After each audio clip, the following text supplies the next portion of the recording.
Alhamdulillah, Alhamdulillah, Al-Malikul Haqqil Mubin. Muhammadur Rasulullah, Sadiqul Wa'dil Amin. Ashhadu an la ilaha illallah wahdahu la syarikalah. Wa ashhadu anna Muhammadan abduhu wa rasuluh la nabiyya ba'da. Allahumma salli ala Sayyidina Muhammadin ibni Abdillah bi'adadi ma fi ilmillah.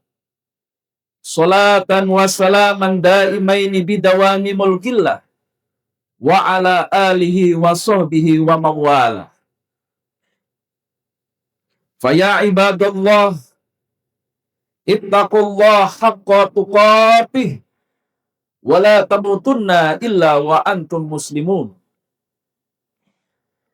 Wa qala Allah ta'ala fil Qur'anil Karim, wa 'allama Adama al-asma'a kullaha thumma 'aradahum 'alal malaikati faqala anbi'uni bi asma'i haula'i in kuntum shadiqin. Saudara-saudaraku, kaum muslimin rahimakumullah. Pertama-tama, marilah kita bersyukur kepada Allah Subhanahu wa ta'ala.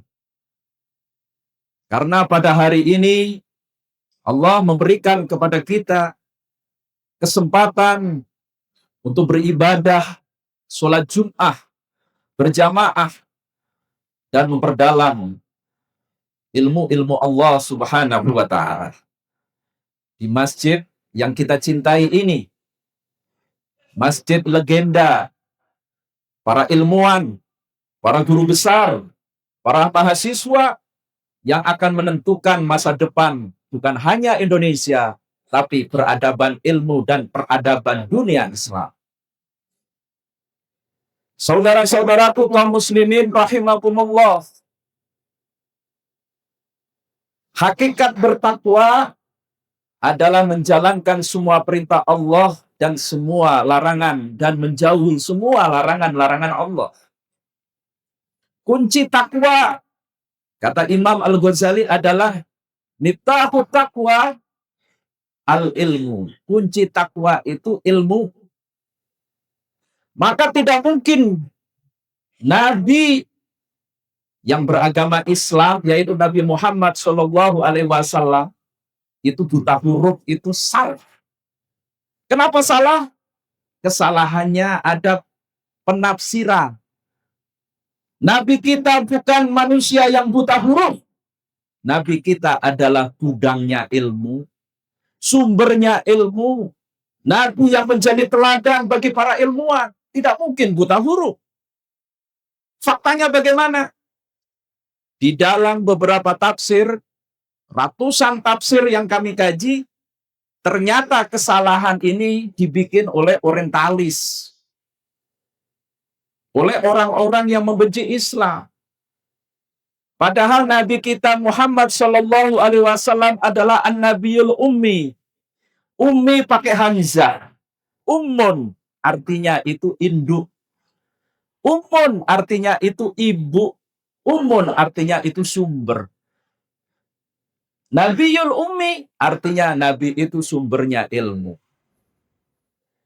Kenapa kok bisa jadi buta huruf? Karena kesalahan di dalam ilmu nahwu. Jadi ketika Nabi Muhammad SAW menerima wahyu pertama, surat Al-Alaq, kata Jibril, Iqra ma ana biqori'in. Nah, orang-orang yang tidak ngerti bahasa Arab mengartikan ma ana biqori'in, aku bisa membaca. Padahal kalau mengerti ilmu bahasa Arab, ma ana biqori'in, aku perlu membaca. Bukan aku tidak bisa membaca. Beda. Aku tak perlu membaca. Mengapa? Karena Al-Quran ini huruf-hurufnya membacakan kepada Rasulullah SAW. Dulu belum ada YouTube. Sekarang sudah kelihatan. Tinggal lihat, membacakan. Itulah yang dialami Rasulullah 1417 tahun yang lalu. Seperti itu. Huruf-huruf Al-Quran membacakan di hadapan Rasulullah Shallallahu Alaihi Wasallam. Ma'ana biqari'in, aku tak perlu membaca. Ini menunjukkan bahwa Rasulullah sumber ilmu. Maka oleh sebab itu, kajian-kajian Islam, terutama di kampus-kampus, di universitas Islam, harus mengkaji kembali ilmu-ilmu Islam secara benar, sesuai dengan Al-Quran, hadis, sunnah, dan sanad para ulama. Agar apa? Agar kejayaan Islam itu bangkit kembali. Seperti kejayaan Islam di masa Rasulullah, di masa Khulafaur Rasyidun, di masa kerajaan atau khilafah Islam. Islam, banyak orang yang berduyun-duyun masuk Islam. Karena apa? Karena ilmu, daya tariknya agama Islam. Ma'asyiral muslimin rahimakumullah. Maka kunci takwa itu adalah ilmu. Inilah yang ingin saya tekankan, bahwa kunci takwa itu adalah ilmu, dan Allah menjamin orang yang berilmu itu dinaikkan derajatnya di dunia dan di akhirat. Yarfa'illahu alladhina amanu minkum walladhina utul ilma darajat. Allah angkat orang-orang yang beriman, dan Allah angkat orang-orang yang berilmu dengan derajat-derajat yang tinggi, bahkan surganya bersama Rasulullah Shallallahu Alaihi Wasallam. Ma'asyiral muslimin rahimakumullah. Sebulan lagi kita akan menghadapi bulan Dzulhijjah. Dzulhijjah, Dzu artinya memiliki, Al-Hijjah artinya haji. Bulan depan, saudara-saudara kita yang diundang oleh Allah Subhanahu wa Ta'ala akan melakukan ibadah haji. Sementara kita yang tidak ibadah haji akan melakukan namanya Idul Kurban, hari raya kurban. Nah, pada kesempatan yang singkat ini, saya ingin menyampaikan 3 poin tentang ilmu kurban. Poin yang pertama, kenapa sih disebut kurban? Poin yang kedua, mengapa sejarahnya kurban itu menyembelih hewan? Apa manfaatnya, hikmahnya untuk kita yang hidup di era kontemporer ini? Dan yang ketiga, kenapa daging kurban itu dibagi-bagikan, bukan dimakan sendiri oleh diri kita dan keluarga kita saja? 3 poin ini akan saya hubungkan dengan tugas seorang mahasiswa, seorang guru besar, dosen, dan para mujahidin ilmu yang akan merubah peradaban dunia. Ma'asyiral muslimin rahimakumullah. Khutbah ini saya ingin punya dampak. Jangan sampai saya diundang khutbah tapi nggak ada dampak. Al ilmu bila amalin kasyajari bila sanarin. Ilmu tanpa buah, apa manfaatnya? Maka sepulang dari khutbah ini, mudah-mudahan Allah memberikan hidayah kepada kita semua yang ada di masjid ini, yang mendengarkan di luar masjid ini, dapat hidayah. Hidayah apa? Hidayah takwa yang berupa terwujudnya peradaban ilmu masa depan. Kita bicara bukan hanya sekarang, tapi kita bicara 50 tahun, 100 tahun yang akan datang. Kuncinya apa? Kuncinya ilmu. Maka yang pertama, poin pertama ingin saya tekankan. Kurban berasal dari kata qoroba yakrobu kurbanan. Artinya dekat. Hakikat dekat, kalau kita dekat dengan seseorang, itu pasti ada rasa cinta. Kalau kita dekat dengan seseorang, pasti ada rasa ikhlas. Maka sebenarnya kurban itu mengajarkan kepada kita hakikatnya, filosofinya, agar kita ini menjadi kekasih Allah. Bukan hanya sekedar menyembelih binatang. Agar kita ini menjadi kekasih dan yang dicintai oleh Allah lahir dan batin. Maka aplikasinya dalam dunia akademik, orang yang memahami kurban bukan hanya fisiknya yang disembelih, tapi orang yang memahami kurban ini harus lebih ditafsirkan lebih luas. Bahwa apa yang Anda lakukan semua, para pencari-pencari ilmu ini semua, itu sebenarnya hakikatnya itu sudah berkorban di hadapan Allah Subhanahu wa Ta'ala. Kok bisa? Iya, mahasiswa-mahasiswa kita ini keluar dari rumah, bertahun-tahun di kampus, mencari ilmu, mengorbankan waktu, mengorbankan tenaga, biaya, sampai makan sederhana, membaca setiap hari, menulis setiap hari, melakukan riset setiap hari. Itu adalah hakikat kurban. Dan Rasulullah Shallallahu Alaihi Wasallam bersabda, "Khurujuka min baitika li talabil ilmi, ghufirallahu ma taqaddama qabla ayyatuh." Kamu keluar dari rumahmu mencari ilmu bertahun-tahun sampai lupa kehidupan yang lain, senang terhadap ilmu. Allah ampuni dosa-dosamu sebelum kamu keluar langkahmu dari rumah. Dari keluar dari rumah diampuni dosa. Apalagi berlama-lama di sini diampuni dosanya oleh Allah Subhanahu wa Ta'ala. Itu hakikat kurban. Ma'asyiral muslimin rahimakumullah. Kurban itu dilakukan oleh Nabi Ibrahim. Nabi Ibrahim disebut Nabi yang bergelar Khalilullah. Khalil artinya itu kekasih paling berat. Maka seseorang yang berkorban, sebenarnya dia itu mendaftarkan diri untuk jadi kekasih Allah Subhanahu wa Ta'ala. Berarti di depan saya ini jamaah-jamaah kami ini adalah kekasih-kekasih Allah yang dosanya diampuni sebelum melangkahkan kakinya. Menurut hadis Rasulullah Sallallahu Alaihi Wasallam di dalam kitab Lubabul Hadis, Tangkihul Qaul. Ini luar biasa yang tidak disadari oleh kita. Saking ikhlasnya atau saking karena tidak tahunya.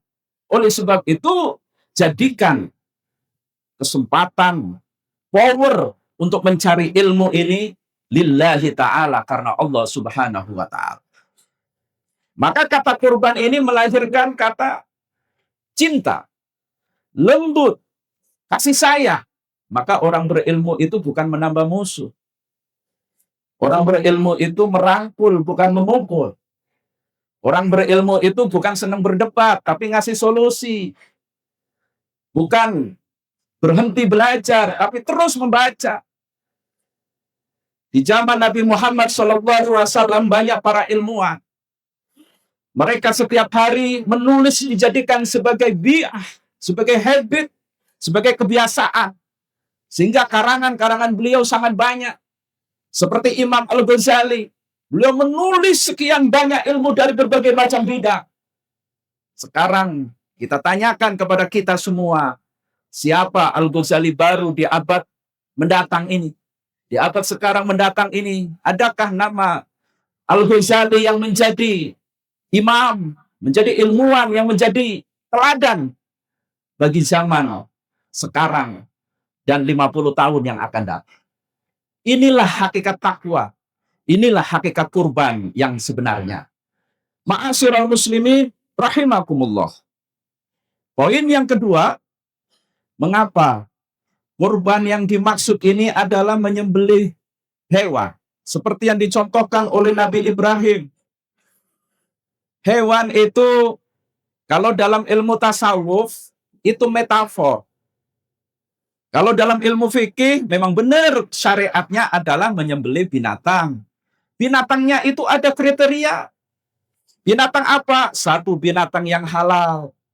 Dua, binatang yang sehat. Tiga, binatang yang benar.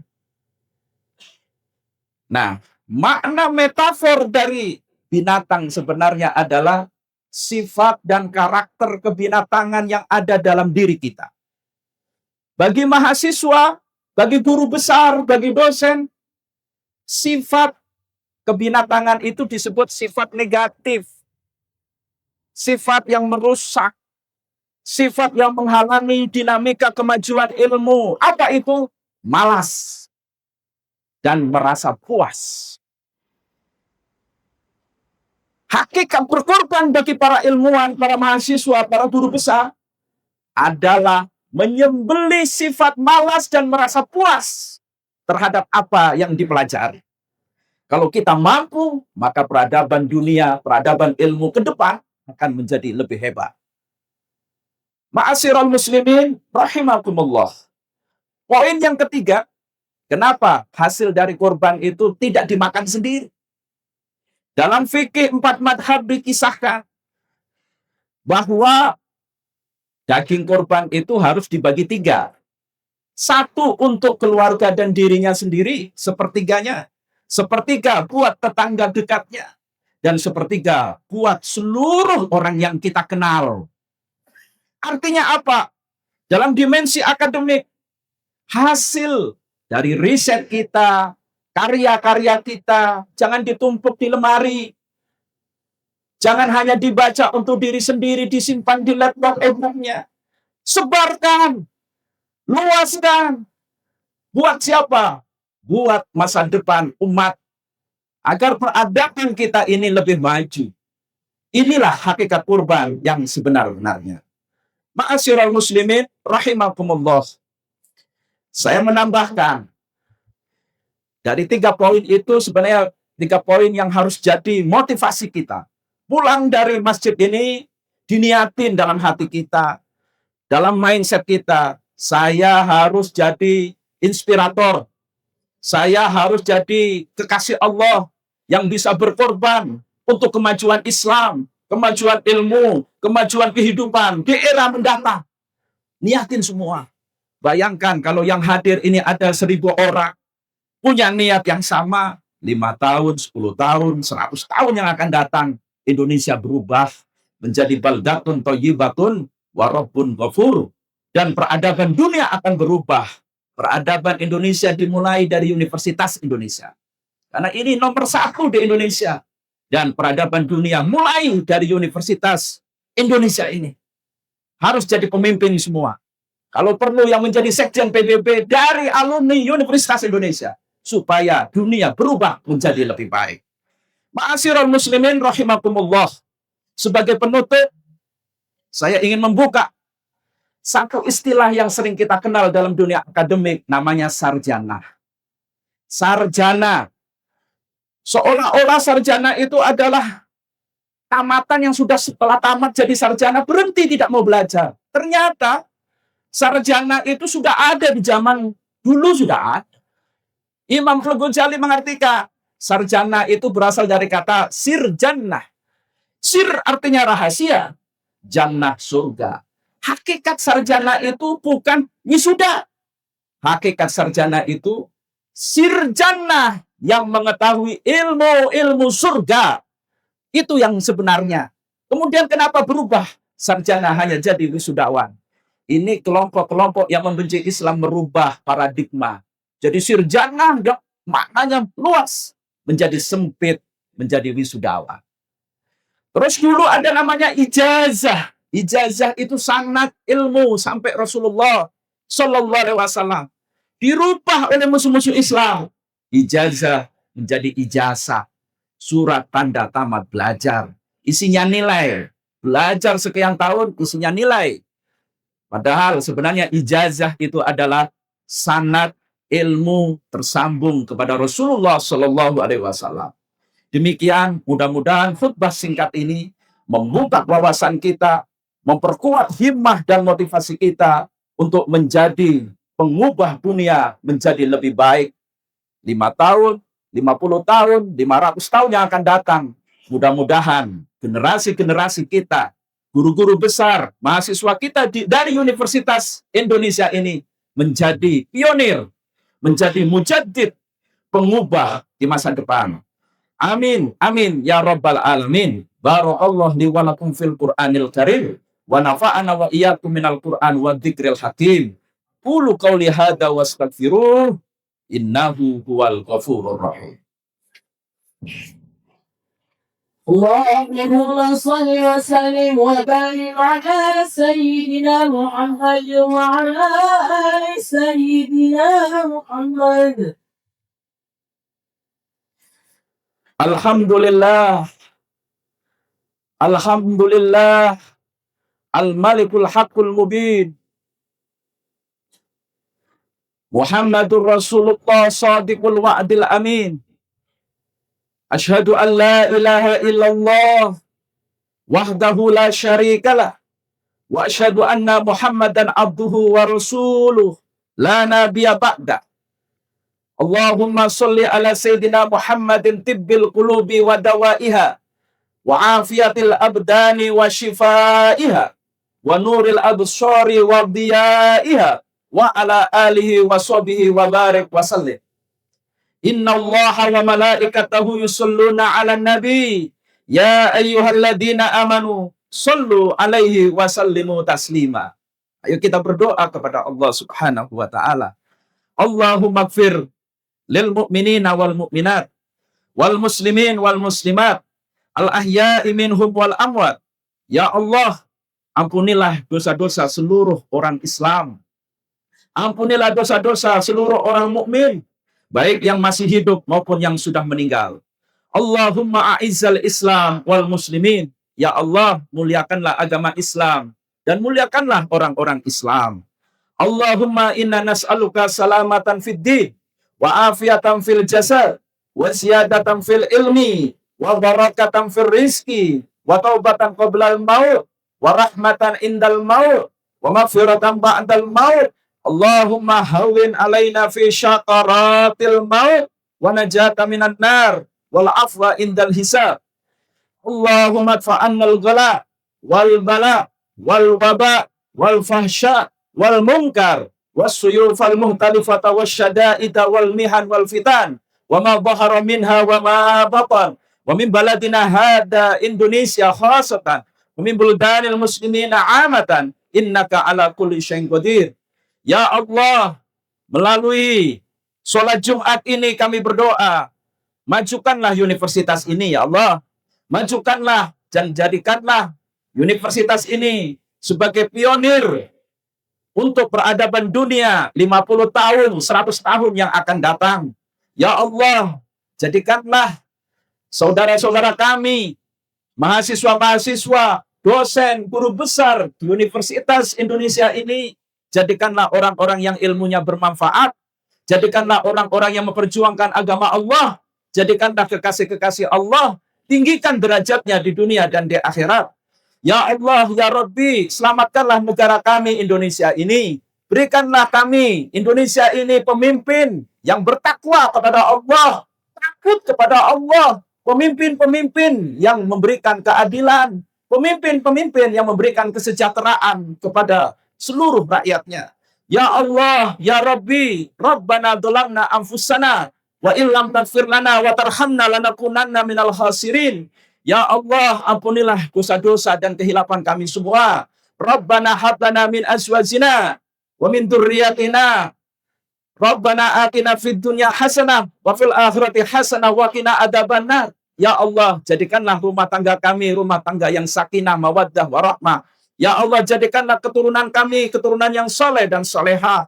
Ya Allah, jadikanlah murid-murid kami, pengikut-pengikut kami, pengikut yang selalu berbuat kebaikan dan kemaslahatan. Ya Allah, jadikanlah seluruh kaum muslimin ini bersatu. Ya Allah, jadikanlah seluruh rakyat kami ini sejahtera. Amin, amin ya rabbal alamin. Innallaha wa malaikatahu yusholluna ala nabi. Ya ayyuhalladzina amanu sallu alaihi wa sallimu taslima. Barakallahu li wa lakum fil Qur'anil Karim wa nafa'ana wa iyyakum minal Qur'an wa dzikril hakim. Aqulu qouli hadza wastaghfiruh innahu wal ghafurur rahim. Hakimis